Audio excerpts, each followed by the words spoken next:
안녕하세요. 수필 읽어주는 자매지축행자 마술사입니다. 내가 왜 한국에 왔나? 김트루디 지연. 60여년 동안 한국인으로 사는 트루디 사무의 인생 이야기입니다. 머리말. 심겨진 그곳에 꽃을 활짝 피우십시오. 사람들은 내게 물어봅니다. 왜 한국에 오셨나요? 두렵지 않으셨습니까? 힘들지 않으셨나요? 저는 자신있게 대답합니다.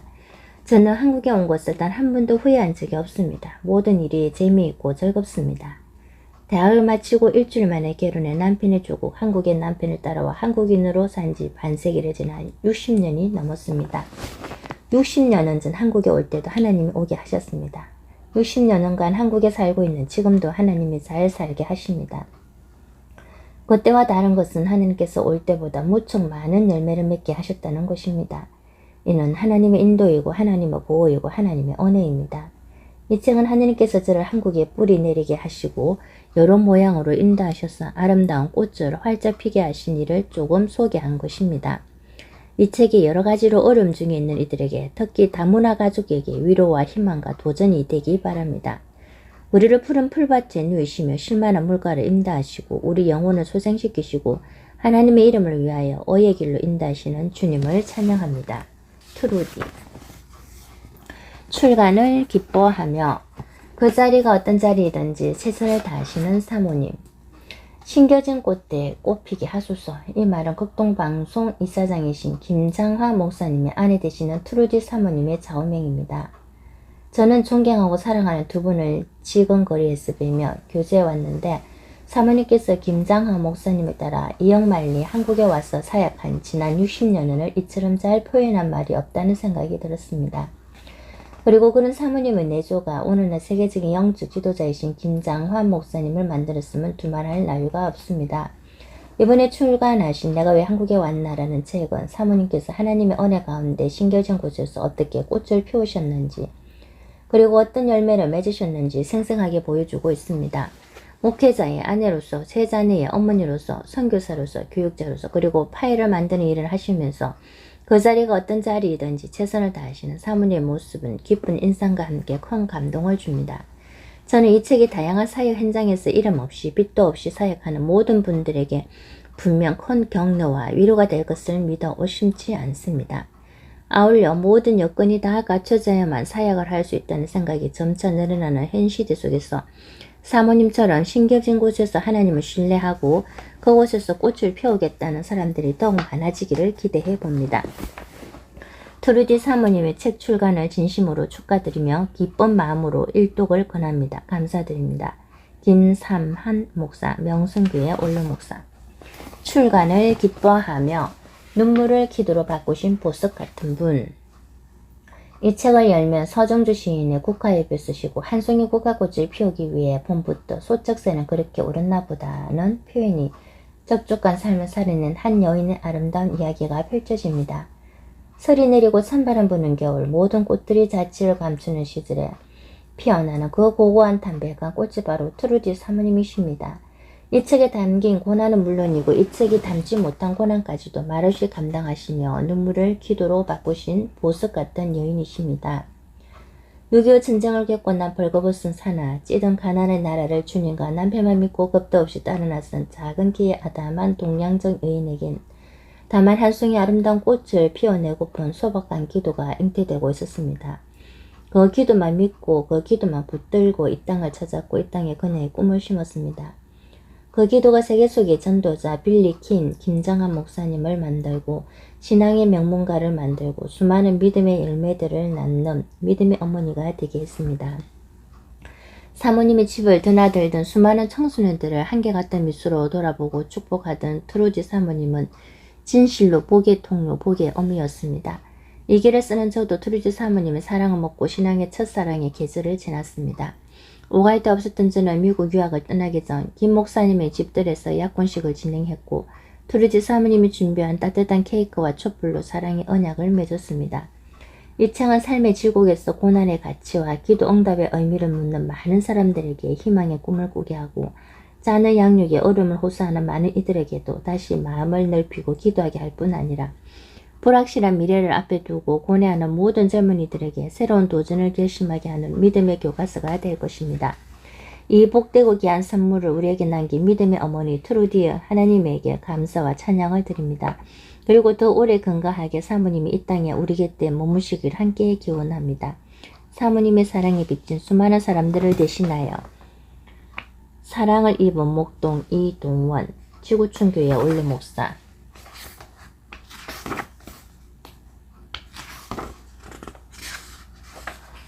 시작하면서 나는 투병으로 감사와 함께 새로운 희망이 생겼다. 2006년 가을 강연에 초청되어 미국을 방문했다. 당시에는 강연 준비로 약간 긴장한 상태에서 내 몸의 컨디션을 잘 몰랐는데 어느 날 극심한 허리 통증을 느꼈다. 사실 허리 통증은 한국에서도 종종 있었다. 하지만 평생 병원 신세 한번 앉은 내가 가벼운 허리 통증 때문에 병원에 갈 수는 없어서 꾹 참았다. 통증은 아침에 일어날 때 미세하더니 점심으로부터 격렬하게 일어나기 시작했다. 도무지 움직일 수 없는 상황에 몰리자 병원에 입원할 수밖에 없었다. LA에 사는 딸이 급하게 병실로 달려왔다. 나는 의사 선생님의 표정이 좋지 않아 보이기에 심각한 상태인가 보다 라고만 생각했다. 암이 많이 진전된 상태입니다. 다발성 골수종으로 상기입니다. 암이라는 말에 나보다 딸 에스리가 더 놀랐다. 나는 상기암이라는 의사 말에 주님 암이라네요 라고 말했다. 의사는 나보고 왜 그렇게 미련하게 혼자 참았느냐고 말했다. 아플 때 병원에 가지 않았으니 병이 깊어진 건 당연한 일이었다. 제가 나이가 많은데 수술할 수 있을까요? 최선을 다해봐야죠. 마음 굳게 먹으셔야 합니다. 다행히 의사의 표정을 보니 곧 죽을 정도로 심각한 상황은 아닌 듯 싶었다. 그것만 해도 어디인가. 주님께서 의사의 말을 통해 암을 알려주실 정도면 내가 당장은 죽지 않아야 할 이유가 있다는 뜻이었다. 나는 감사와 함께 새로운 희망이 생겼다. 그 당시 수술을 하고 치료하는 과정이 얼마나 험난했는지 모두 말할 수는 없지만 아이들과 남편의 기다림도 그야 못지않게 고통스러웠을 것이다. 나는 시시때때로 고통을 참으면서도 마음속으로 아이들과 남편을 위해 기도했다. 주님, 저를 위해 기도하고 있을 자녀들과 제 남편의 마음을 위로해 주시고 주님의 뜻대로 인도해 주시옵소서. 다행히 수술은 무사히 끝났고 한동안 항암치료와 방사선 치료를 받고 난 후 퇴원할 수 있었다. 수술을 하면서 척추의 일부를 절단해야 했기에 처음엔 제대로 걸을 수가 없었다. 딸 에스리에게 그런 말을 가르칠 때처럼 이번엔 내가 에스리에게 걸음을 배워야 했다. 계단을 오르는 법, 자동차에 타는 법 등을 하나하나 다시 배우면서 나는 또 한 번 주님께 감사했다. 제가 평소에 아무렇지 않게 했던 행동들을 처음부터 다시 알게 해주시고 제 마음을 낮추시니 감사합니다. 에스리는 1년이 넘는 치료 기간 동안 나를 정말 성심성의껏 돌봐주었다.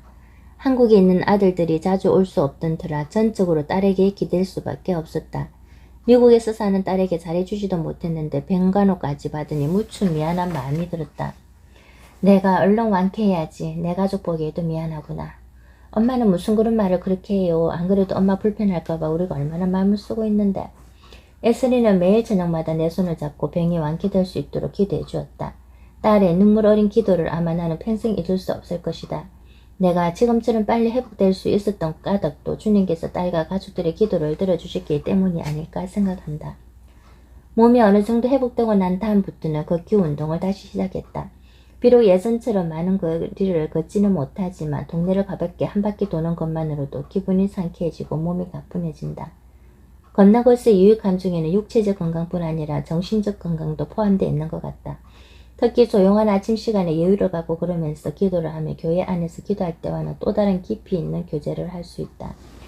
나는 가족 혹은 두세 명의 사람들과 같이 걷는 것이 즐겁다. 함께 있으면 함께 걷고 싶다. 친구들과 걷는 것도 좋고 혼자 걷는 것조차도 좋다. 운전하는 것보다도 걷는 것이 더 좋다. 걸으며 느끼는 즐거운 시간을 사람들과 나누고 싶다. 종종 혼자 걸을 땐 지금까지 해온 일과 앞으로 하고 싶은 일에 대해 생각한다. 어느 날 산책을 하는데 내 안에 성령님께서 이런 목소리를 들려주셨다. 만약 네게 이런 고통이 없었다면 나와 이렇게 친밀하게 대화할 수 있었겠느냐? 이렇게 작은 일에도 감사할 마음이 들었겠느냐? 내가 지금보다 온유해질 수 있었겠느냐? 너를 너무나 사랑하기 때문에 이 시련을 주었다. 내가 아파할 때 나 역시 십자가를 지며 걸었고 내가 고통 속에서 올 때 나도 함께 눈물 흘렸다.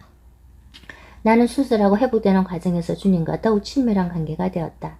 내가 천국 보좌에 한 걸음씩 다가설수록 나를 조금 더 내려놓고 주님을 더욱 의지하도록 하시는 주님을 끊임없이 찬양하길 원한다. 암술수로 둘째 아들 요한이 나를 위해 만들어준 노래 가사를 소개하면서 주님께서 나를 여기까지 오게 하시고 주님과 함께 걷게 하신 은혜를 나누고 싶다. 따스한 엄마의 마음, 외로움 몰아칠 때 눈물을 글썽게 하네. 따스한 엄마의 손길, 오늘도 잊을 수 없어 오늘도 아랑거리네. 따스한 엄마의 말씀, 괴로움에 잠 못 이룰 때 또다시 일으켜주네.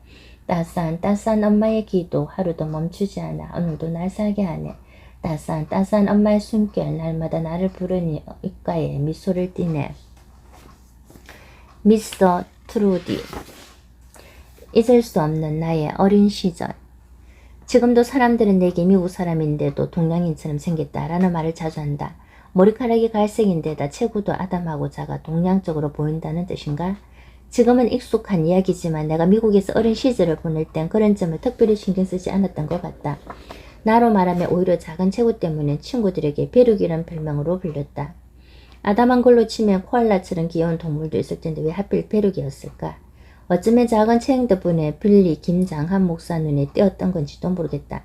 빌리는 내가 열심히 아르바이트를 하는 모습을 보면서 반했다고 말하지만 그 이면에는 외모의 영향도 분명히 있을 거라고 짐작해 본다. 갈색 머리에 갈색 눈, 게다가 160cm 남짓한 키는 어쩌면 한국에 보내시기 위해 하나님께서 맞춰주신 최적의 신체 조건이 아닐까? 정겨운 나의 고향 레이큐브. 내가 태어난 곳은 인구가 1천여 명이 되는 미시간주의 작은 마을이다. 사남매 중 셋째로 태어났는데 호숫가가 보이는 마을에서 친척들과 이웃들이 모두 대가족처럼 아울러 살았다. 커다란 호수가 보인다고 해서 동네 이름도 레이크뷰라고 불렀다. 호숫가에서는 헤엄도 치고 고무보트를 타면서 친구들과 놀았는데 대개는 예수 믿는 가정의 아이들이었다. 우리 가족들과 친척들은 모두 감리교회를 다녔다. 주일에 일가 친척이 모두 모여서 같은 교회에서 예배드리는 모습을 떠올려보면 요즘은 좀처럼 보기 힘든 정겨운 풍경이 아니었을까 싶다. 누군가 내게 어린 시절의 기억 중에서 가장 좋았던 부분을 꺼내보라고 한다면 조용한 주일 오후에 산책을 꼽겠다. 레이큐브의 우리 집에서 몇 마일 안 되는 거리에는 숲이 예쁘게 우거져 있었는데 여름과 가을에 거닐기에 딱 좋았다. 내 기억으로 큰오빠는 주일 오후에는 대부분 집에 남아 공부를 하곤 했다. 오빠는 평일에도 등록금 마련을 위해 일하며 그 돈을 다 저축할 만큼 성실했고 그런 오빠에게 주말은 꼭 공부를 해야만 하는 시간이었을 것이다. 오빠는 늘 바빴기 때문에 주로 언니 패기와 남동생 허브, 아버지와 함께 손을 잡고 걸었다. 여기저기 헛돼진 나무니까 솔잎 사이를 걸으면 바삭바삭 소리가 났는데 누가 가장 큰 소리를 내는지 보는 것은 꽤나 즐거웠다. 최선을 다했지만 나는 남동생만큼 소리를 내지도 못했고 당연히 내 소리는 우리 가족 중에서 가장 작았다. 아마 가장 큰 발을 가진 사람이 가장 큰 소리를 낼 수 있었던 게 아닌가 싶다. 주일은 항상 즐거웠다. 가끔 교회의 강연자를 우리 집 저녁 식사에 초대하기도 했다. 리다 이모의 시골집에 들리기도 했으니까. 하지만 나는 자유롭게 걸으며 이야기를 나눴던 그 시간, 오후의 신선함 속에서 함께했던 그 시간이 가장 좋았다. 삶의 계획과 꿈에 대해 이야기하며 함께 내딛던 그 모든 걸음들은 내게 가장 소중한 추억이자 가장 즐거운 취미로 자리 잡았다. 창조주 하나님과 보시 되는 시간이 있어 생각하는 이 시간을 선물해 주시며 온전히 감사할 수 있는 순간이었다. 우리는 식물과 나무와 새 혹은 곳곳에서 종종 걸음치는 작은 생명체들까지 그들의 이름을 배웠다. 때론 특이한 식물과 야생화를 보기도 했는데 숨이 멎을 것 같던 그 순간을 잊을 수가 없다. 아버지는 사람을 사랑했고 미시간에서의 당신의 유년 시절을 우리에게 들려주는 것을 좋아하셨다. T형 포도 자동차를 몰던 지금보다 훨씬 어린 어른이었던 시절의 이야기를 말이다. 그 중엔 교회에 걸어갈 수 없을 만큼 눈이 쌓여 말과 마차를 타야 했던 이야기도 있었다. 여담이지만 그 마차가 고급은 아니었을 것 같기도 하다. 우리는 어떤 날은 소풍 도시락을 챙기기도 했고 몬트칼 카운티의 평화로운 타마라 호수에서 수영을 하기도 했다. 호수 한가운데에도 작은 섬이 있었고 작은 고무보트에 노를 저으며 섬으로 향할 때 해적이나 모험가 흉내를 내곤 했다. 호수는 아주 작은 섬에서 무엇을 찾을 수 있을까? 나는 모든 것들을 상상했다. 가끔씩 나타나는 큰 늑대 거북이들과 우리가 고무보트를 가지고 있다는 사실이 나를 기쁘게 했다. 어머니는 주로 집에서 독서를 하거나 친구 친척들과 환담을 나누며 시간을 보내는 것을 더 좋아하셨다. 하지만 우리는 아버지와 숲을 걸으며 희망과 꿈을 나누는 것의 즐거움을 알아버렸기에 그냥 집에 있을 수만은 없었다. 걷는다는 것은 상쾌하고 좋은 운동이었지만 그 이상의 의미가 있었다. 걷는다는 것은 누군가와 함께한다는 것이었다. 우린 서로의 마음을 나누고 웃고 들으며 그 모든 순간에서 경청을 배웠다. 부모님은 대학 시절 시카고에 있는 감리교회에서 만나 졸업 후 곧바로 결혼하셨다. 아버지 러시아 스티븐스는 표두 대학에서 공학을 전공했고 고등학교 때 전교에서 1등을 한 어머니 메리 톰슨은 맥머리의 여자대학에서 장학금을 받으면서 스페인어와 프랑스어를 전공했다. 두 분의 젊은 시절 사진을 보면 정말 잘 어울리는 커플이었다.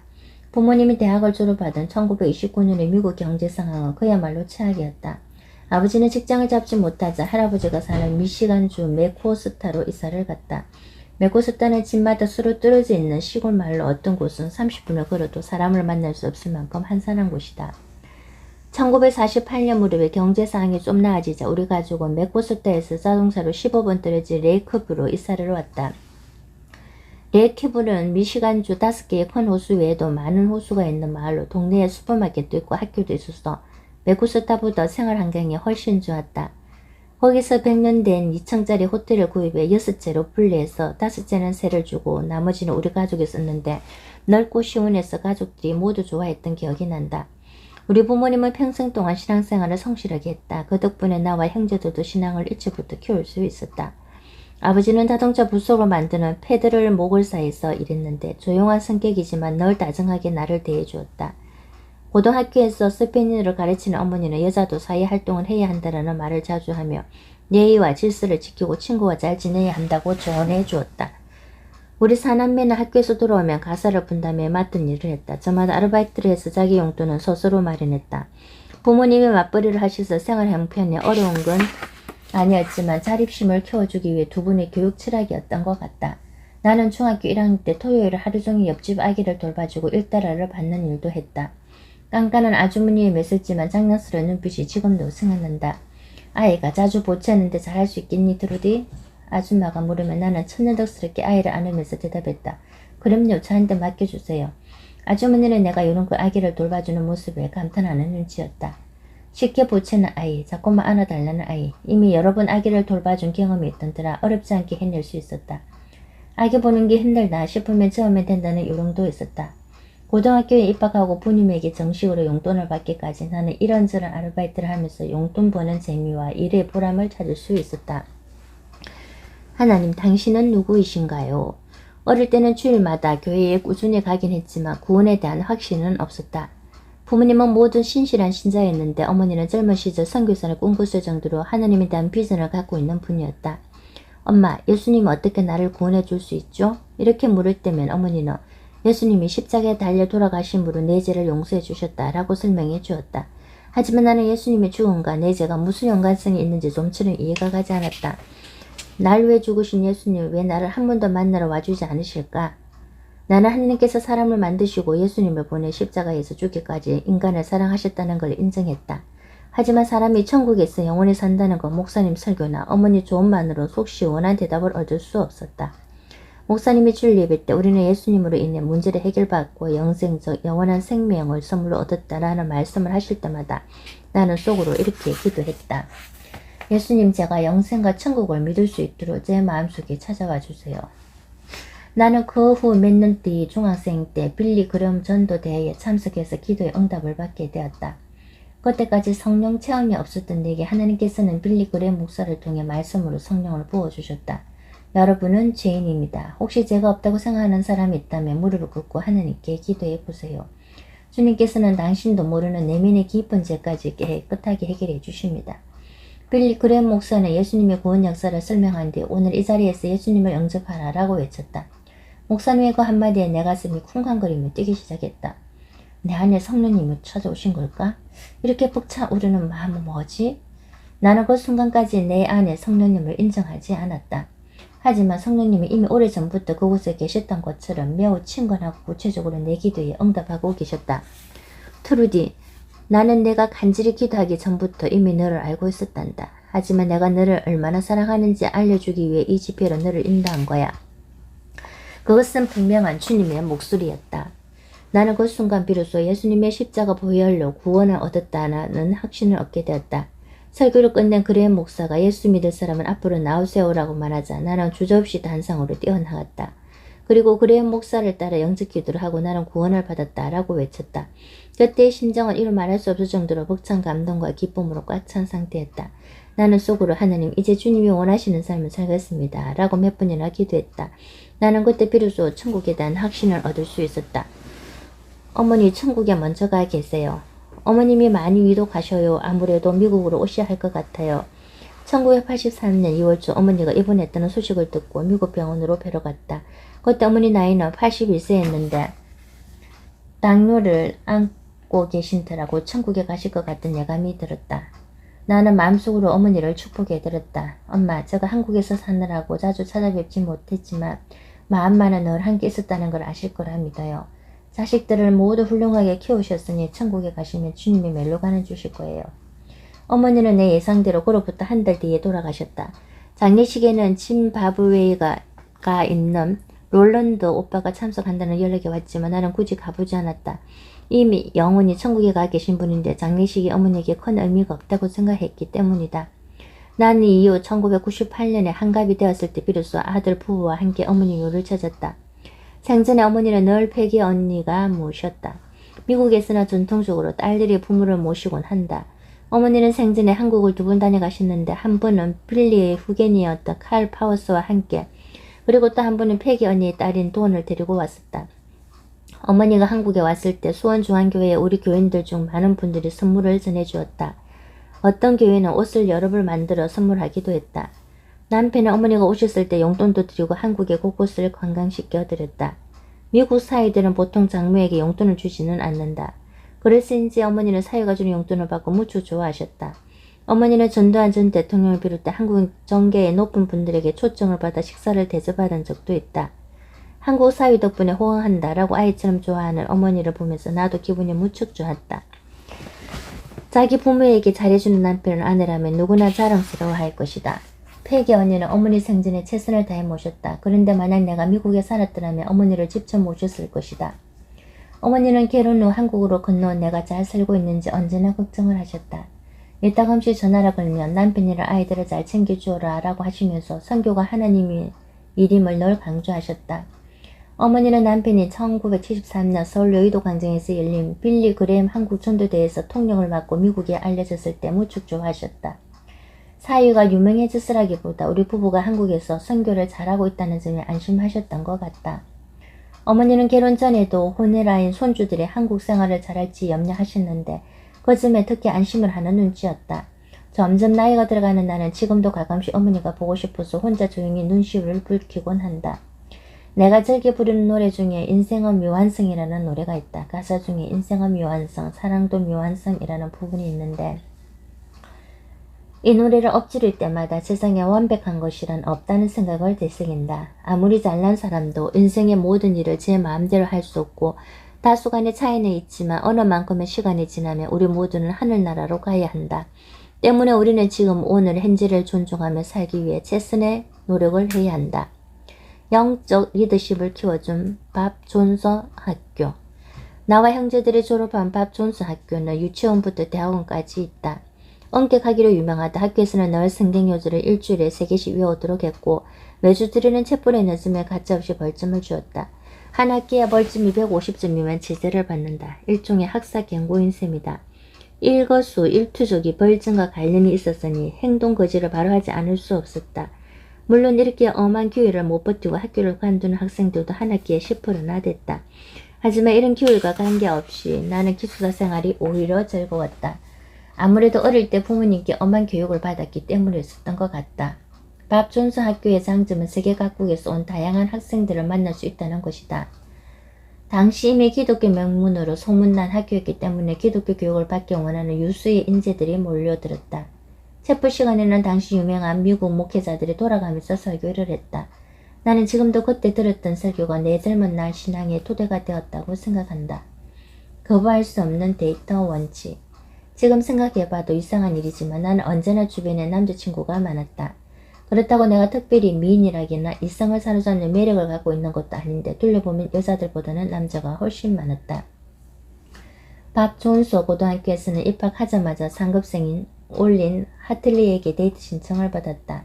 박존수에서는 이성간에 걸을 때는 거리를 5인치 내로 좁히면 안 된다는 것과 여성이 남성이 데이트 제안을 거절할 수 없다는 규칙이 있다. 나는 체구가 작은 올린이 마음에 들지 않았지만 어쩔 수 없이 수락할 수밖에 없었다. 데이트를 수락한과 동시에 어머니 얼굴이 떠올랐다. 일단 대학에 들어갈 때까지는 공부에 집중해야 한다. 딴 생각하거나 행실을 바로 하지 못하면 중간에 다시 데려올 거야. 올린가는 교회나 음악회에 몇 번 간 것으로 그쳤지만 데이트를 하는 내내 어머니 말이 떠올라서 제대로 말도 못 붙였던 기억이 난다. 한 번은 린던 플라워스라는 잘생긴 남학생이 내게 말을 걸었다. 내가 린던하고 대화하고 있는 모습을 본 친구들은 나를 부러운 눈길로 쳐다봤다. 린던 옆에 있던 밥 존수 3세, 밥 존수 학교 재단 설립자이며 총장이었던 밥 존수 박사의 손자는 내 학생증을 냉큼 가로채더니 내가 여자친구가 되어줘라고 말했다. 그는 당시 기지와 재치가 넘치던 아이로 여학생들에게도 인기가 많았다. 나 역시 밥 존수 3세가 싫지 않았고 어색한 상황을 무마하기 위해 그 제안을 받아들였다. 밥 존수와 나는 매일 강당이나 식당에 갈 때 함께 많은 얘기를 했고 음악회에도 여러 번 함께 갔다. 하지만 밥 존수 3세와의 교제도 그리 길지 못했다. 1학년 여름방학 때 미시간으로 2달 동안 다녀온 사이에 밥 존수 3세가 다른 여학생과 교제를 하게 된 것이다. 밥 존수 3세와의 교제가 하나님 뜻이 아니었다고 생각했다. 빌리에게서 데이트 신청 편지가 온 것은 그로부터 2개월 후의 일이다. 키 작은 동양인 남학생 빌리. 빌리는 학교에서도 항상 유명했다. 동양인이었지만 축구부 주장이었다. 그리고 웅변대회 상은 언제나 그의 차지였다. 그러더니 그린빌 지역 대회와 사우스캐롤라이나 주 대회, 전국 대회까지 차례로 휩쓸었다. 한국인 유학생의 고등학교 웅변대회에서 최고상을 받는 건 굉장히 놀라운 일이다. 때문에 당시 학생들 사이에서 빌리는 스타 대접을 받았다. 밥 존서에서는 남학생이 여학생에게 데이트 신청할 때 반드시 편지를 먼저 보내야 했다. 규정상 교내 극장에서 공연하는 연극이나 음악회에는 남녀가 함께 봐야 했기 때문이다. 여학생들은 공연이 있는 날은 누구에게서 초청장이 올지 다들 궁금해했다. 나는 보통 초청장을 5장 좀 받았는데 빌리도 내게 편지를 보낸 남자들 중 하나였다. 나는 빌리의 이름이 적힌 초청장을 보면서 가슴이 설레었다. 친구들이 말하길 그 편지는 빌리가 여학생에게 보낸 최초의 편지라는 것이었다. 식당에서 서빙하고 있는 모습이 좋아 보였어. 나와 함께 음악회에 가지 않을래? 나는 편지를 통해 빌리가 전부 다 나를 눈여겨보고 있었다는 사실에 놀랐다. 그렇다면 왜 진작 편지를 보내지 않았던 걸까? 나중에 들은 이야기지만 빌리는 영어 선생님의 도움을 받아 그 러브레터를 썼다고 했다. 그는 여학생들에게 인기가 많았음에도 가난한 동양 남학생한테는 관심이 없을 거라고 짐작해 망설이다가 나를 보고 용기를 내 편지를 쓴 것이다. 더디의 음악회에 가는 날, 나는 벨벳 드레스를 한껏 차려입고 빌리 앞에 나타났다. 여학생들에게 인기가 많은 빌리에게 선택을 받았으니 다른 여학생들에게 얕보이면 안 되겠다는 생각이야. 아침 일찍부터 치장을 마친 뒤였다. 빌리 역시 멋지게 차려입었지만 다소 긴장한 모습이었다. 아마 내가 자기보다 키가 더 클지 어떨지 걱정하는 눈치였다. 하지만 나는 그때 빌리가 키가 작다는 사실에 별로 개의치 않았다. 빌리가 공연장에 들어갈 때 나를 먼저 들여보내주었고 안에서도 의자를 빼주는 등 신사다운 매너를 충분히 갖추고 있었기에 외모는 그리 중요하지 않았다. 음악회가 끝나고 헤어질 무렵 빌리는 기숙사 앞에서 내 앞을 턱 가로막았다. 겉돌이 아이들은 보통 잘 자라고 말하며 헤어지는 게 고작이었던 터라 나는 좀 긴장되었다. 혹시 5인치 규정을 어기고 키스라도 하려나? 나는 사람의 속을 깨뜨려 보는 듯한 빌리의 시선에 얼굴이 새빨갛게 변했다. 가슴이 두근거렸다. 그의 얼굴이 점점 더 다가오더니 나에게 이렇게 말하는 것이었다. 헤어지기 전에 함께 기도하자 우리. 나는 우리라는 말에 가슴이 더 뜨기 시작했다. 기도 내용은 단순했다. 음악회에 잘 다녀온 것에 감사하고 앞으로도 빌리와 내가 하나님 뜻대로 살게 해달라는 것이었다. 키스를 할 것이라 내 순진한 일상과 달리 첫 만남을 하나님께 감사로 돌리는 빌리의 모습에 나는 감격했다. 빌리는 무척 신사다운 남자였다. 그때 나는 이 남자의 신앙과 인격이라면 앞으로 계속 만나도 되겠다라고 생각했다. 김장화는 어려워. 빌리는 대학교 1학년 때부터 교회에서 간정설교를 하기 시작했다. 그는 이미 고등학교 3학년 때 신학과에 진학하기로 결심하고 주말마다 선배들과 시골로 전도 집회를 다녔다. 나 역시 빌리가 강단에서 모습을 몇 번 봤지만 학생들에게 빌리의 강연은 특히 깊은 인상을 남겼다. 어떤 날은 비행기를 타고 아칸소주에 가서 복음을 전하기도 했다. 암암리의 유명세가 퍼지자 빌리는 대학교 3학년 때쯤에 이 도시 저 도시를 불려다니는 유명 강사가 되었다. 빌리가 바빠지면서 주말에 나와 함께 지낼 시간은 별로 없었다. 하지만 거짐이 서운하기보다 마치 내가 빌리 일을 하는 것이냐 뿌듯함을 느끼곤 했다. 빌리는 한국에서 어떻게 자랐어요? 한 번은 빌리의 어린 시절을 궁금해 물어본 적이 있었다. 빌리는 자신의 한국전쟁 때 우연히 어떤 미군의 눈에 띄어 하우스보이가 된 사연과 어머니의 반대를 무릅쓰고 미국까지 오게 된 사연을 들려주었다. 빌리는 당시 칼 파우스라는 미군 상사의 눈에 띄어 미국 유학을 결심했는데 칼 파우스는 당시 크리스찬이 아니었는데 한국 전쟁의 참상을 보면서 자신이 단 한 명의 아이라도 구해야겠다는 생각을 했다고 한다. 하지만 당시 한갑이었던 빌리의 어머니는 10년이라는 유학기간 동안 아들을 보지 못한다는 말에 미국행을 허락하지 않았다고 한다. 그러나 아들의 결심으로 결단을 내렸고 미국으로 가기 전날 옷에 부족을 달아주며 흙 한 봉지를 싸주었다고 한다. 아들의 건강과 복을 기원하는 한국식 풍습이었던 것이다. 만약 빌리가 미국에 오지 못했다면 이렇게 유명한 전도자가 될 수 없었겠죠? 이야기를 듣는 도중 묻자 빌리는 보일 듯 말 듯한 미소를 띠면서 대답했다. 투르지도 만날 수 없었을 테고. 어린 소녀인 빌리는 겁도 없이 아무것도 모른 채 미군을 따라 떠났었지만 나는 그 이면엔 그를 미국으로 인도하신 하나님의 섬세한 섭리가 계획되어 있었다고 믿는다. 전쟁통의 방과 후에 나무를 하러 뒷산에 가야 했던 어린 소녀. 그의 앞날을 내다본 하나님의 섭리가 그를 미국으로 보내셨던 게 아닐까.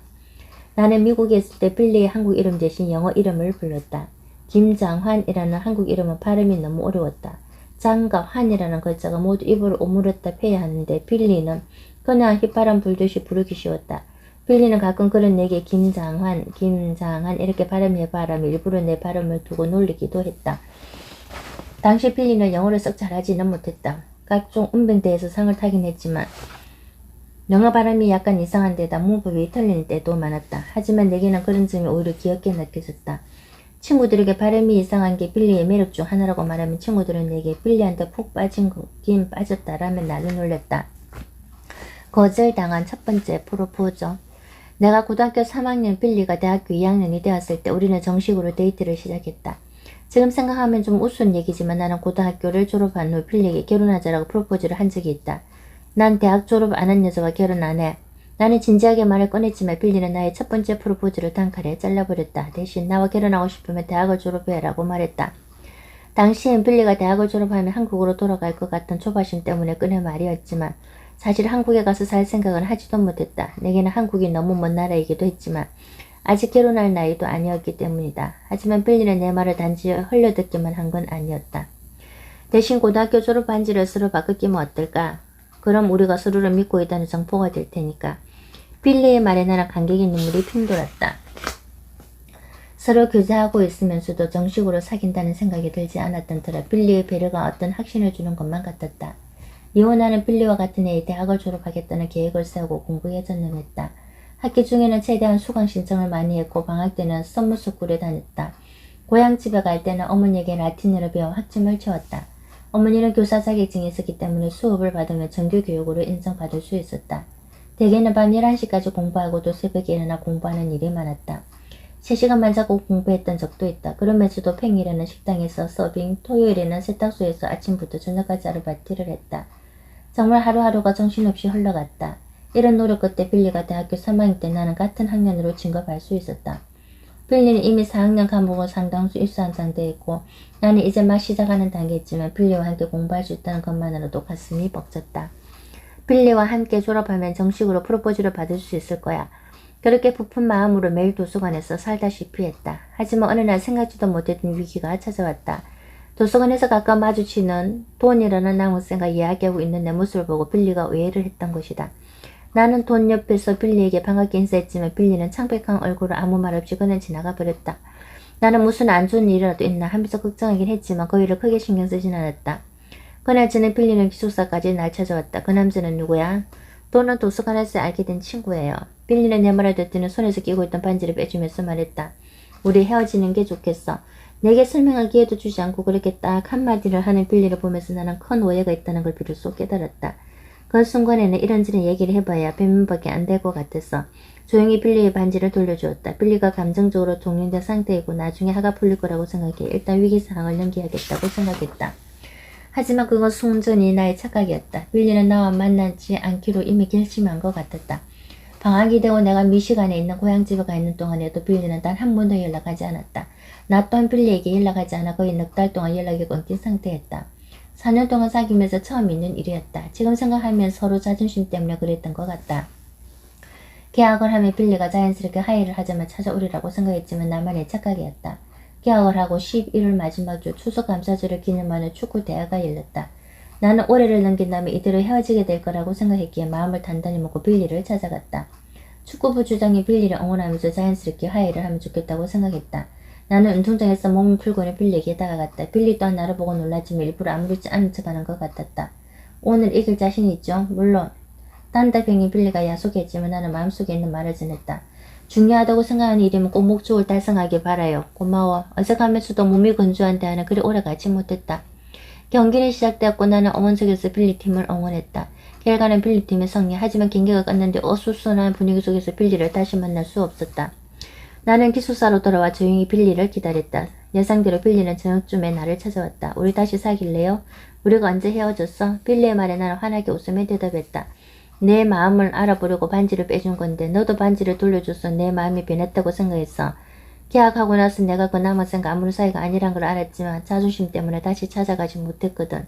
낮에 나를 먼저 찾아와줘서 고마워. 우리 다시는 헤어지지 말자. 빌리는 반지를 다시 내밀면서 속마음을 털어놓았다. 나는 헤어지지 말자라는 빌리의 말에 눈물이 핑 돌았다. 그 순간 앞으로 우리가 결혼하게 될 것 같다는 예감이 들었다. 빌리의 신부가 되다. 1958년 5월에 빌리는 대학을 졸업했다. 나는 남은 과목을 입수하느라 그보다 3개월 늦은 8월에 졸업했다. 빌리와 나는 졸업한 지 일주일 만인 1958년 8월 8일 저녁 8시 미시간주 그린빌 감리교회에서 결혼을 했다. 내가 졸업 전에 빌리에게 이제 프로포즈 할 때도 되지 않았나요? 라고 묻자 날짜를 잡아놨더라 라고 대답해 깜짝 놀랬다. 빌리도 오래전부터 나와 결혼할 마음을 갖고 있었던 것이다. 우리의 결혼식에 한국에서는 아무도 오지 못했다. 칼 파우스 상사가 빌리의 델리리에 칼을 했을 뿐이다. 어떻게 보면 나는 시댁 식구 누구한테도 허락을 받지 않고 결혼을 한 셈이다. 빌리는 나와의 결혼을 결심한 뒤 한국의 미국 여자와 결혼하게 된다는 편지를 써서 결혼을 알렸다. 개인 전화도 없고 한국에 다녀올 여권도 못 되니 일방적으로 결정할 수밖에 없었다. 하지만 빌리와의 결혼에 마냥 호락호락했던 건 아니다. 시어머니 같은 칼 파우스의 험난한 시험을 통과해야 했기 때문이다. 파우스는 빌리를 한국에서 데려올 당시 빌리 어머니에게 빌리를 공부시킨 뒤 반드시 한국으로 돌려보낼 것이라고 약속했기에 미국 여자인 나와의 결혼을 반대했다. 아마 결혼하면 한국으로 돌아가기 어려울 거라고 생각했던 것 같다. 강산촌이 버지니아주 단테의 깊은 산골에 살던 파우스는 강산촌으로 시집으로 오는 처녀가 없어서 결혼도 못하고 있었다. 그랬던 그에게 미국 여자가 가난한 한국으로 시집갈 리 없다면서 나를 못마땅하게 얘기했던 것이다. 나는 파우스의 부름을 받고는 그의 집으로 가 시험 당하는 줄도 모르고 음식 준비와 집안 청소를 열심히 했다. 거리낌 없이 집안일을 하는 나를 보고 파우스는 결국 두 손 두 발 다 들고 말았다. 트루디 같은 여자가 있었다면 나도 결혼할 수 있었을 텐데. 파우스는 농담처럼 그렇게 말하면서 빌리와의 결혼을 축하해 주었다. 하지만 더 큰 난관은 미국인인 우리 부모님을 설득하는 일이었다. 나는 부모님이 빌리를 반대하며 결혼하지 않을 작정이었기에 주님께 기도했다. 주님, 빌리가 제 남편감이 아니라면 이 결혼을 막아주세요. 물론 빌리가 너무 좋긴 했지만 가족들과 주변 사람들을 불편하게 하면서까지 결혼해서는 안 된다는 게 내 생각이었다. 어머니께서는 역시나 가난한 한국에 시집 보낼 수 없다면서 극구 반대를 하셨다. 어머니는 무엇보다 결혼한 뒤 태어날 아이들 때문에 선뜻 결혼을 성락하지 못하셨다. 혼외라 신분으로 한국에서 살기 힘들 테고 나중에 미국에 와도 쉽게 적응할 수 없을 거라고 걱정했던 것이다. 어머니의 친한 친구인 교회 목사님께서 아프리카에서 오랜 선교 생활을 했는데 내가 한국 사람과 결혼한다고 하자 백인은 백인끼리 결혼하는 게 좋다라고 조언해 주셨다. 어머니는 목사님을 포함해 주변의 여러 사람들에게 조언을 구했다. 아버지께서는 내가 예비 목사님과 결혼하는 걸 찬성해 두 분의 의견이 갈렸다. 상황이 복잡해지면서 나는 빌리와의 결혼을 망설일 수밖에 없었다. 여기까지 와서 결혼을 포기해야 하는 걸까? 거의 포기할 뻔했지만 주님은 빌리와의 결혼을 예비해 두고 계셨던 것 같다. 어머니는 고민 끝에 밥 존슨 대학교 총장을 만나 빌리가 어떤 사람인지 설명해 달라고 말했다. 총장이 빌리만한 신랑감을 찾긴 어려울 것이라고 말하자 어머니께서도 어쩔 수 없이 결혼을 허락하기로 결심했다. 당시만 해도 국제 결혼이 큰 이슈였지만 빌리와 나는 하나님의 인도하심으로 결혼할 수 있었다. 아내 트루디.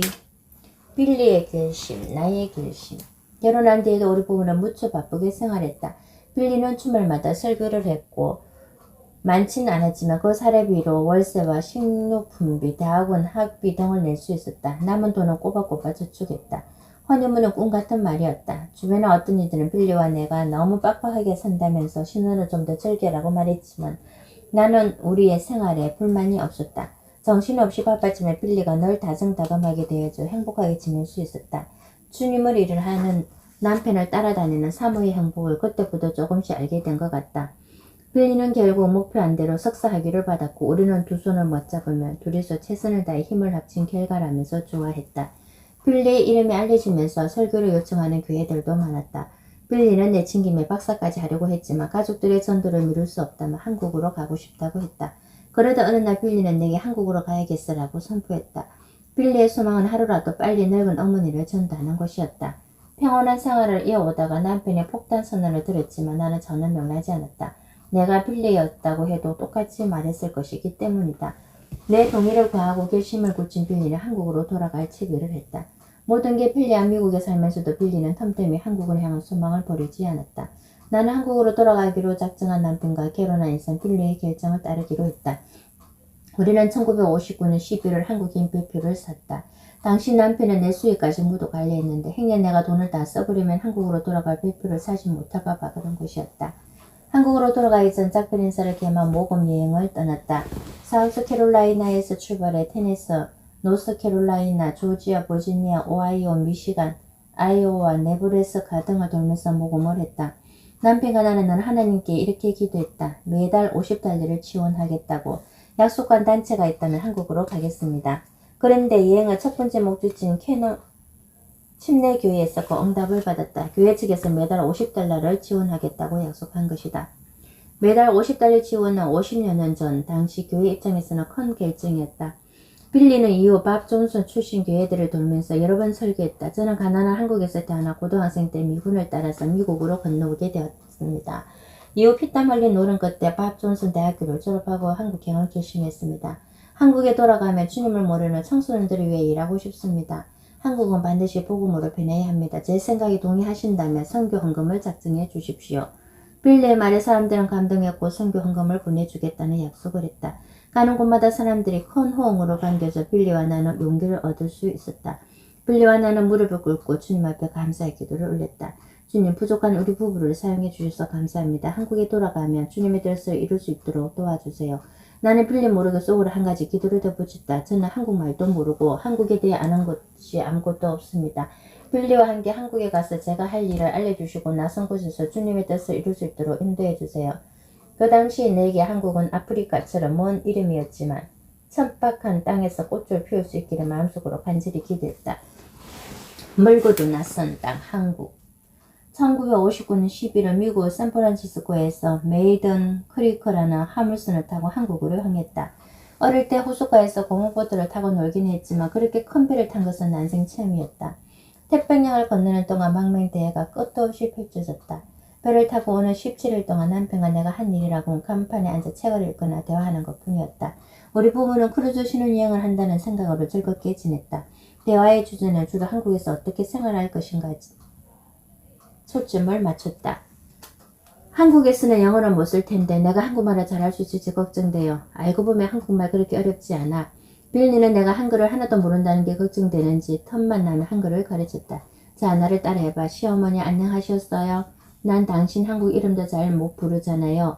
나는 한국말이 낯설어 남편에게 항변했다. 그동안 미국에서는 너무 바빴기 때문에 한국어를 배울 기회가 거의 없었다. 남편의 글은 내게 자음과 모음을 가르쳤고 자음과 모음을 합친 가, 갸, 그 길을 열심히 외우도록 했다. 17일간의 긴 항해 끝에 1959년 12월 12일 밤 8시 부산에 도착했다. 밤에 도착하는 바람에 한국의 전체적인 풍경은 볼 수 없었다. 대신 불빛 하나만큼은 점점이 아름다웠던 기억이 난다. 샌프란시스코와 너무 닮아서 부산도 그처럼 좋은 집이 많을 거라고 생각했을 뿐이다. 하지만 그건 내 착각이었다. 배에서 자고 아침에 갑판으로 내렸을 때 눈앞에서는 믿을 수 없는 풍경이 펼쳐져 있었다. 아름답던 불빛은 알고 보니 수많은 오두막집에서 나온 것이었고 산을 항폐하기만 해 모든 것이 신기하고 낯설었다. 우리는 미국에서 가져온 짐을 인천의 배에 옮겨 싣도록 한 뒤 입구 수속을 밟았다. 남편과 오후 늦게 인천의 배를 타면서 나는 가슴이 두근거리기 시작했다. 남편의 가족들을 처음 만나는 순간을 눈앞에 두고 있었다. 과연 어떤 분들일까? 만약 나를 환영하지 않으면 어쩌지? 걱정과 호기심이 복잡하게 뒤섞이고 있었는데 남편은 간편에서 먼 데만 보고 있었다. 아마 오랜만에 만나는 어머니와 가족들이 어떻게 달라져 있을지 몹시 궁금한 눈치였다. 1959년 12월 13일 인천 앞바다에 화물선이 도착했다. 당시 썰물 때라서 작은 배를 옮겨 탄 뒤 갯벌까지 나가 걸어서 부두로 나왔다. 우리가 가져온 짐이라고 픽업 트럭 한 대, 작은 냉장고, 그리고 가방 3개가 전부였다. 가방 속에는 책과 전자제품 몇 가지 그리고 옷가지들이 들어있었다. 가방을 들고 부두로 걸어 나오는데 사람들이 구름대처럼 몰려있어 나는 깜짝 놀랐다. 얼핏 200만 남짓던 사람들이 우리를 떨어지게 바라보고 있었다. 웬 사람들이 이렇게 많지? 전부 다 빌리 친척이에요? 아니, 나도 모르는 사람도 묻는데 오늘은 무슨 날인지도 몰라. 남편도 고개를 갸웃거렸다. 알고 보니 30명 정도는 수원에서 온 친척들이고 나머지는 미국 사람을 처음 보는 구경꾼들이었다. 아이고 창환아. 우리가 사람들 가까이 가자 주름살 많은 할머니가 남편의 목을 끌어안았다. 시어머니는 8년 만에 돌아오는 아들을 초조하게 기다리다가 남편의 모습을 알아보고는 달려 나왔다. 그 다음엔 돌아서서 나를 껴안고 눈물을 흘리셨다. 내가 장안이 섹시냐? 예쁘게도 생겼구나. 꼭 한국 사람 같네. 당시 어머니의 손에서는 따뜻한 체온이 느껴졌다. 나는 이제 한 식구가 됐다라는 생각이 들었다. 한국에서의 며느리 수업. 수원에 도착할 때쯤 날은 벌써 칠흑같이 어두워져 있었다. 소갓집 마당에는 많은 사람들이 모여 있었다. 우리 부부가 들어서자 모두도 신기하다는 듯이 봤는데 고등학생 때 미국을 떠난 빌리가 미국인 부인을 데려오자 무척 새롭게 보인 모양이었다. 나는 영문도 모른 채 시어머니를 따라 방으로 들어가서 한복으로 갈아입었다. 처음 입는 한복이라서 그런지 저고리 외무새도 모든 것이 어색하기만 했다. 한복을 입고 나오자 누군가 내가 배가 고플 거라고 생각했는지 국수를 꺼냈다. 마침 오랜 여행으로 시장했던 나는 반가운 마음으로 상에 앉았다. 빌리 포크는 어디 있어요? 스파게티처럼 생긴 국수를 마저 나는 젓가락 사용법을 몰라 남편에게 물었다. 빌리는 재미있다는 듯 웃으면서 젓가락으로 이렇게 저어서 먹는 거야 라면서 시범을 보였다. 어렵게 젓가락질을 따라하면서 국수를 집어 올리던 나는 나도 모르게 비명을 지르다. 국수에 웬 생선이 퉁퉁 떠다니는 거죠? 잔치국수에 들어간 멸치는 마치 살아서 헤엄치는 것처럼 보였다. 나는 깜짝 놀라서 기겁을 하고 있는데 마을 사람들은 그 장면을 보고 모두 박장 뒷수를 했다. 시어머니는 망설이는 내게 어서 먹어라며 먹는 신호를 하는데 도무지 국수에 손이 가지 않았다. 국물이라도 마시려 했지만 비린내 때문에 그것도 안 넘어가지 않았다. 그러나 난생 처음 본 김치도 신맛 때문에 손도 대지 못했다. 지금은 내 식성을 아는 사람이라면 웃음이 터질 일이지만 처음 취재왔을 때는 그랬다. 자, 따라해봐. 어머니 여기 앉으십시오. 시어머니는 건너방으로 나를 불러들이더니 한국말을 가르치기 시작했다. 그 방에는 시어머니의 친구들도 잔뜩 모여 있어서 어머니는 의기양양하게 나를 가르쳤다. 어머니 여기 앉으십시오. 내가 억울하게 말을 하자 또다시 폭소가 터졌다. 시어머니는 어머니가 아니라 어머님이라고 고쳐주었다. 그때는 한국말을 다 이해할 수는 없었지만 시어머니가 손짓을 곁들이며 말했기 때문에 뜻은 이해할 수 있었다. 그날 저녁에 감사합니다. 안녕하세요 같던 한국어를 배웠다. 우리 집에는 큰형님 4명과 조카 9명, 시어머니, 우리 부부까지 모두 14명이 모여 살았다. 어머니는 방 3개 중 건넌 방을 우리에게 신방으로 내주셨는데 미국에서 가져온 책들과 몇몇 가지도구를 풀어놓으니 겨우 누울 공간이 남을 정도였다. 어머니는 미국인 며느리가 추울까봐 방바닥에 담요를 깔아주셨다. 자세히 보니 전에 미국에서 선물로 보내드렸던 것이었다. 우리가 보낸 선물을 아껴뒀다가 다시 내놓는 어머니의 모습을 보면서 나는 감동했다. 그러면서 시어머니께 사랑받을 수 있겠다라는 약간의 자신감도 생겼다. 다음날 아침 나는 일부러 일찍 일어났다. 미국에서도 아침 일찍 일어나는 습관이 있었기 때문에 별로 어려운 일은 아니었다. 나는 식사 준비라도 도울 생각으로 부엌으로 갔다. 예상대로 맛동수가 혼자 아침 준비를 하고 있었다. 내가 들어가려고 하자 안 된다라며 나를 만류했다. 결혼한 새색시는 며칠 동안 일을 시키지 않는다는 사실을 나중에야 알게 되었다. 하지만 그대로 있는 건 어쩐지 염치가 없는 것 같았다. 미국에서는 결혼한 뒤에도 자기 생계나 생활의 문제는 개인이 그대로 책임을 진다. 무엇이든 스스로 해결하는 자립심이 강했던 나는 뭔가 할 일을 찾다가 진흙에 묻은 시아주버니의 바지를 솔로 털어냈다. 그런 나를 시어머니가 말렸지만 시어머니 얼굴에는 웃음이 배어 있었다. 적응하기 위해 노력하는 내 모습이 좋아 보였던 모양이다. 미국인 며느리의 한국 음식 적응기. 또 남겼네.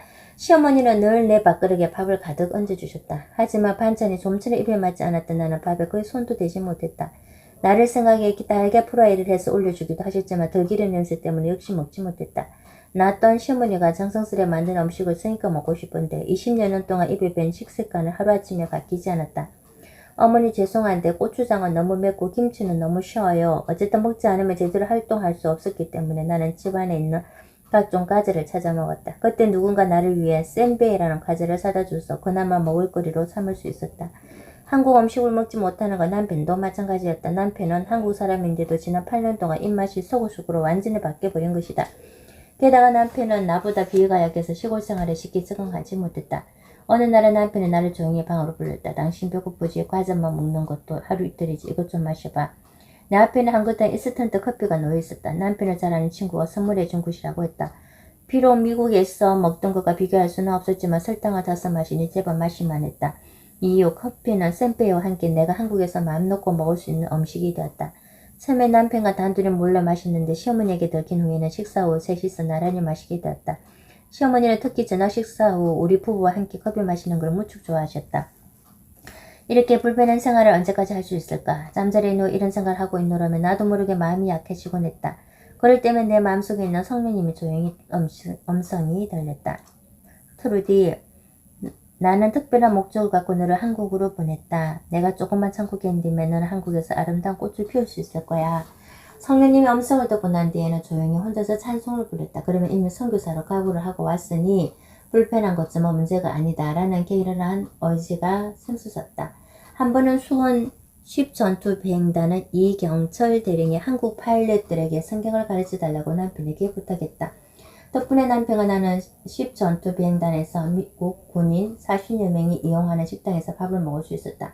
나는 지금도 그곳에서 먹었던 프라이드 치킨 맛을 잊을 수가 없다. 우리는 가끔 비행단 식당에 가서 밥을 먹고 커피나 아이스크림을 사다가 가족들과 나눠 먹었다. 한국에 온 지 한 달쯤 지나자 내 입맛이 서서히 한국 음식에 적응하기 시작했다. 내가 제일 먼저 한해했던 음식은 갈비탕이다.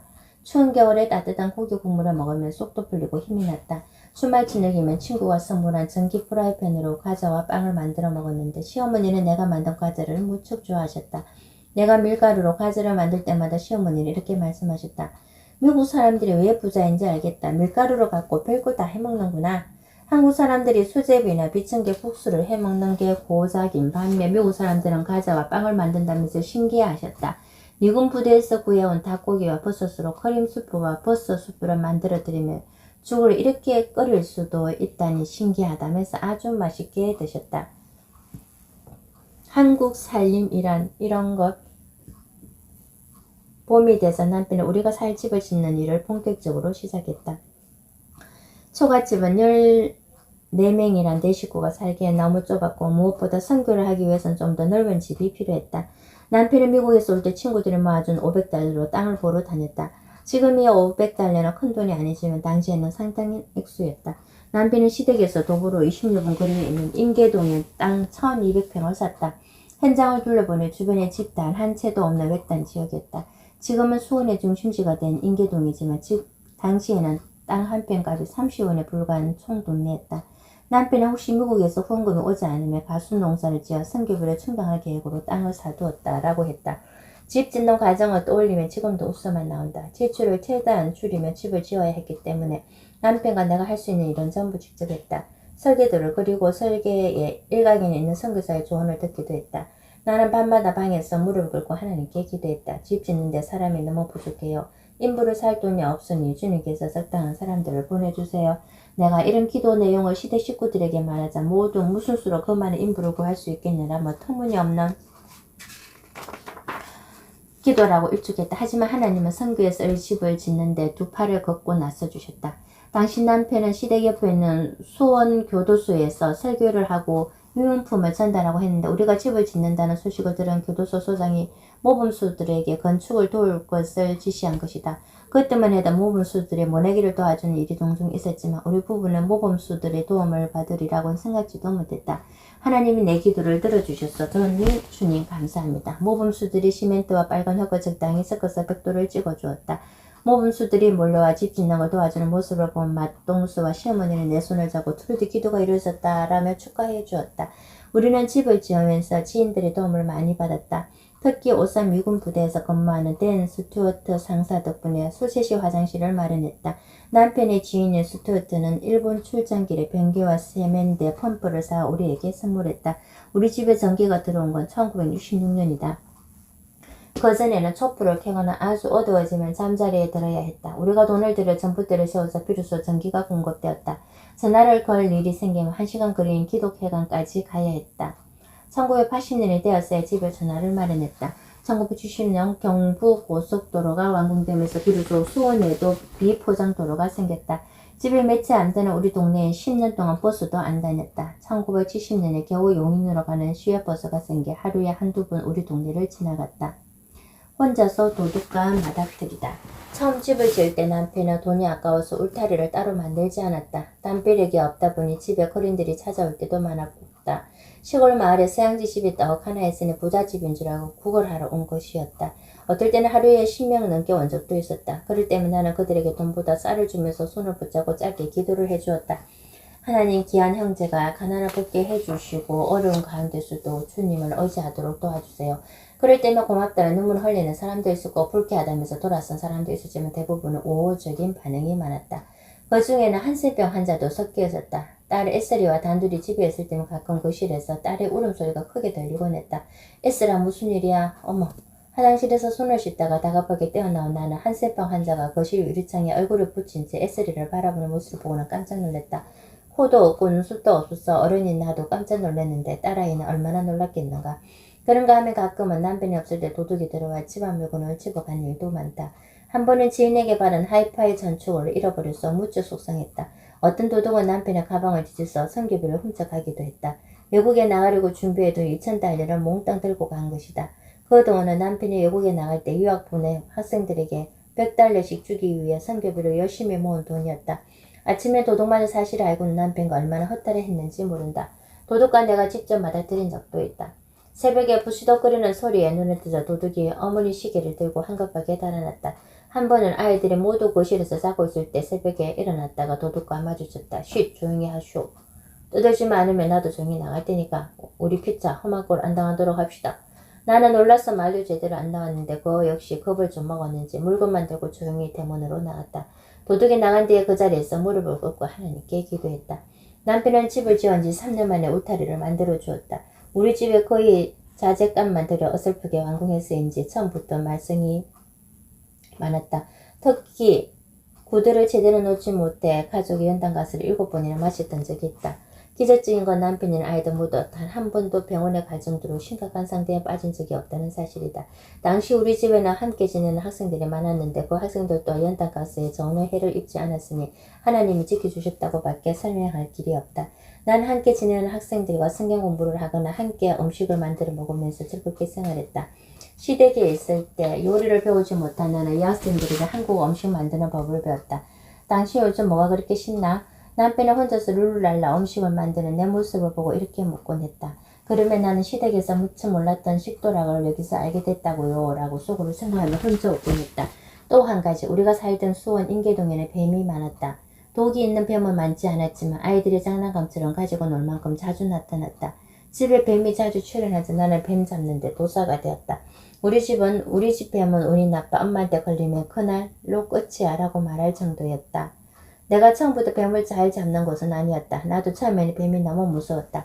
하지만 아이들이 있기에 나는 뱀과 싸워야 했다. 내 아이들을 지키기 위해 뱀이 나타나면 즉시 해결해야 했다. 그러다 보니 뱀 잡는 기술이 늘었다.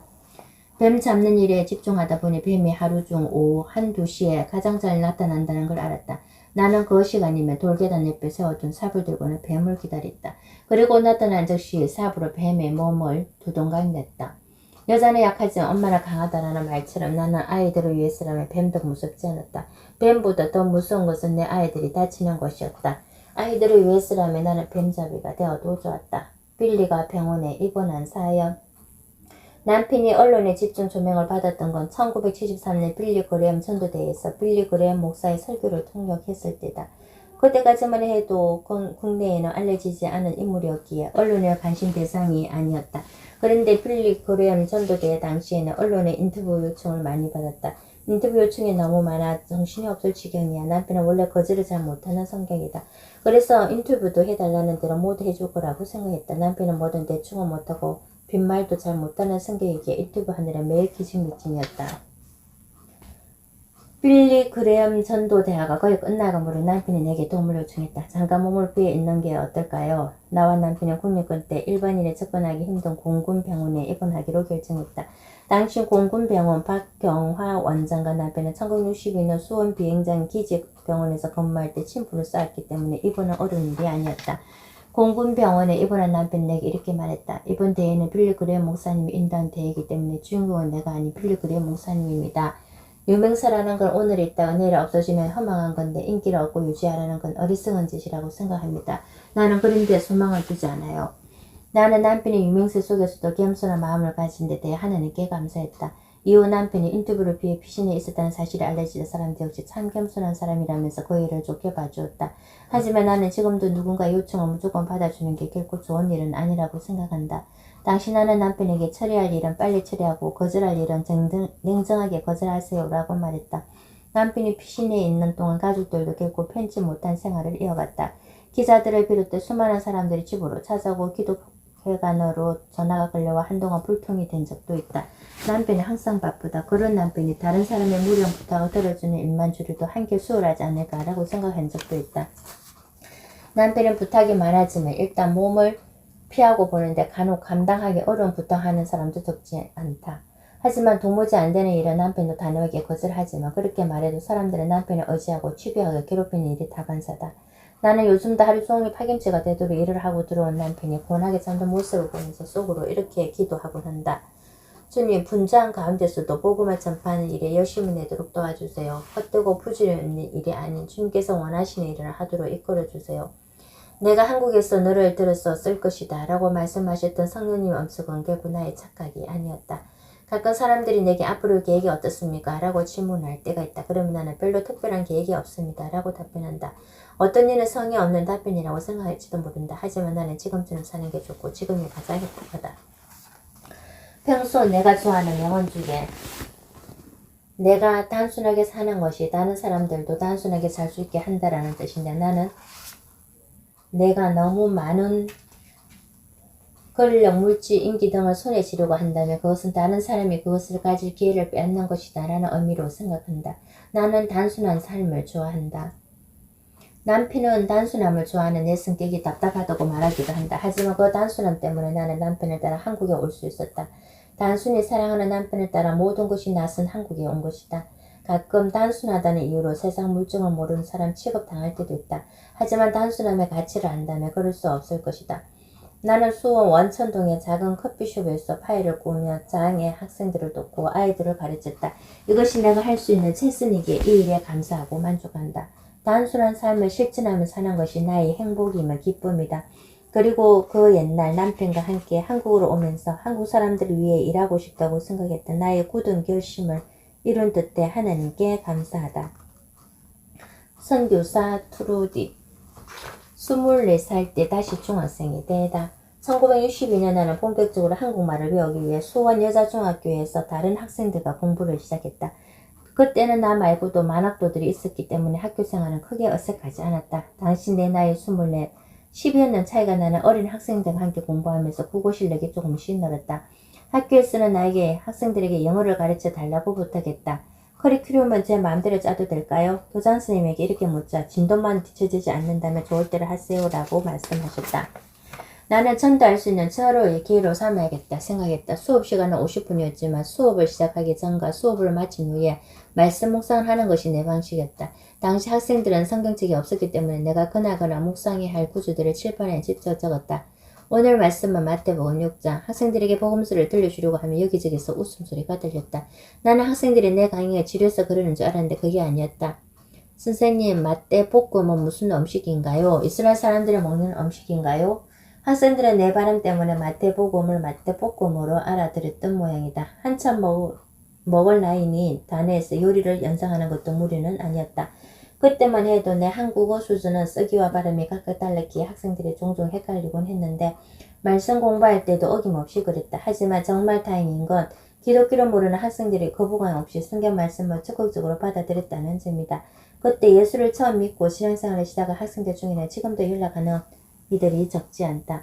나의 억눌한 한국말로 인해 발생한 에피소드는 몇 가지가 있다. 거중에 기억나는 것은 시내에 나갔다가 갑자기 배가 아파 급하게 약국을 찾을 때의 일이다. 그런데 배탈이라는 단어가 떠오르지 않았다. 나는 약사에게 배에 털이 났는데 도와주세요 라고 말했다. 그러자 약사 아저씨는 깔깔거리며 웃다가 숨이 넘어갈 지경이었다. 나는 영문도 모른 채 답답한 마음으로 많이 기다리다가 결국 약국에서 빈손으로 나올 수밖에 없었다.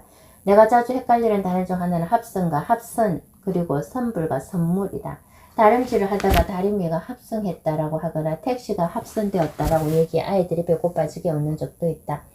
또 한 번은 식당에 갔다가 식당 주인이 선불입니다라고 이야기하길래 감사합니다라고 이야기하고는 맛있게 밥을 먹은 그대로 나온 적이 있다. 선불을 선물로 알아들인 것이다. 청와대 경호원의 미덕. 지금 생각해봐도 신기한 일인데 나는 처음 한국에 왔을 때부터 강의나 강연 요청이 많았다. 그때까지만 해도 미군을 제외하며 한국에 사는 미국인이 드물었기 때문이다. 한 번은 남편이 청와대 경호원들을 대상으로 설교를 한 적이 있는데 그 일을 계기로 내가 그곳에서 영어를 가르치게 되었다. 경호원들에게도 영어를 가르친 뒤 10분, 20분 정도 간단하게 성경 말씀을 함께 묵상하도록 했다. 그쯤에는 성경을 억지로라도 볼 수 있게끔 하는 요령이 생겼는데 성경 말씀을 매주 2줄씩 외워오도록 했다. 한 번은 어떤 경호원이 나에게 이렇게 물었다. 사모님, 누가복음 7장에 나오는 백부장이라는 사람이 참 흥미롭네요. 백부장이 뭔가요? 백부장은 100명의 병사들을 지휘하는 지휘관을 뜻하는 말이에요. 당시 로마의 군대는 백부장 안에 10부장이 있고 위로는 천부장이 있었어요. 신약 성경에 소개된 백부장들은 하나같이 좋은 사람으로 소개되어 있죠. 예수님의 무덤을 지키던 책임자도 백부장이었어요. 성경을 보면 이 백부장은 하인이 병들어 죽게 되자 예수님께 고쳐줄 것을 간청한다. 예수님의 백부장이 청을 흔쾌히 받아들여 백부장의 집으로 가려고 하셨다. 그때 백부장은 예수님에게 내 집에 들어오심을 나는 감당지 못하겠나이다 라고 말했다. 그리고 말씀으로만 명령하십시오. 그러면 내 하인이 낫겠습나이다 라는 말로 자신의 믿음을 입증했다. 예수님의 명령 한마디면 하인의 병을 고칠 수 있다는 믿음이 있었던 것이다. 나는 경호원들에게 여러분의 기도가 가족과 친구, 동료들의 병을 고칠 수 있다는 믿음을 갖기 바랍니다 라고 말하며 그들을 위해 기도했다. 그런데 며칠 뒤 수업을 들었던 한 경호원에게서 전화가 걸려왔다. 벅찬 감정을 주체하지 못해 숨을 몰아쉬던 그는 저희 어머님이 폐렴이 나으셨어요 라면서 내게 고맙다는 말을 전했다. 전후 사정을 몰랐던 나는 제가 한 일이 없는데요 라고 말했다. 그러자 그의 대답이 내 마음을 유쾌하게 했다. 사모님께서 병든 사람을 위해 믿음으로 기도하면 낫는다고 하셨잖아요. 그 말을 생각하면서 저희 어머니 건강을 놓고 기도했어요. 매일 병원에서 받은 약만 드시면서 고생하시는 어머니가 안쓰러웠거든요. 그런데 기도한 지 일주일이 지나자 기침을 전혀 안 하시는 거예요. 폐렴이 깨끗하게 나으신 거죠. 나는 경호원에게 백부장 못지않게 훌륭한 믿음을 갖고 있다고 칭찬해 주었다. 처음에 마지 못해 성경 공부를 시작했던 그가 예수님을 영접하고 치유의 은사까지 받았으니 놀라운 일이 아닐 수 없었다. 지금도 나는 간증할 기회가 있으면 그 경호원의 고백을 다른 사람들과 나눈다. 그의 간증을 통해 주님 하시는 일은 누구도 예상할 수 없을 만큼 깊고 오묘하다는 것을 다시금 확인할 수 있었다.